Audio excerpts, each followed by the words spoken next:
Assalamualaikum warahmatullahi wabarakatuh. Bacaan ayat nombor 2 surah Al-Baqarah ya. Saya ambil pendek-pendek ni untuk mudahkan bacaan ya bagi orang yang baru nak belajar Quran. Okey, nombor 2 bermula dengan Dzalikal kitab. Okey, za dibaca panjang 2 rakaat ya, hukumnya ma asli, za pada atas, dal kecil.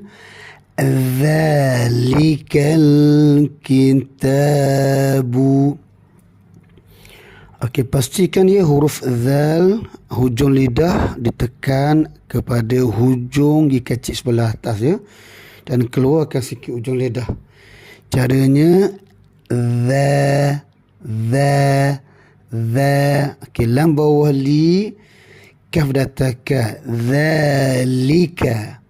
Okey, selepasnya ada hamzah wasal. Yang ni kita panggil hamzah wasal ya. Dia ada huruf alif dan selepasnya ada kepala huruf sad. Kita buang dia, tak dibaca sebab kita nak sambung ya. Kaf yang baris atas suruh ambil lam mati. Kal. Zalikal. Zalikal. Kalau kita eja K-E-L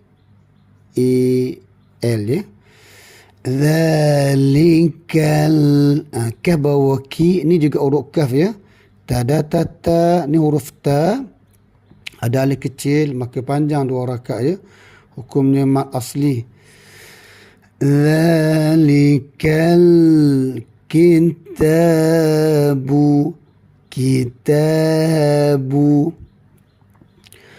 Zalikal kitabu. Okey. Kalau kita berhenti, zalikal kitab. Ni huruf ba, maka dia melantun ya ketika mana berhenti. Zalikal kitab. Okay, itu berhenti, hukumnya man arid lis sukun ya. Disambung bacaan zalikal kitabu. Ni 2 rakaat dibaca panjang, bu kita pendekkan dia ketika mana kita nak sambung bacaan. Saya ulang lagi sekali. Zalikal kitabu.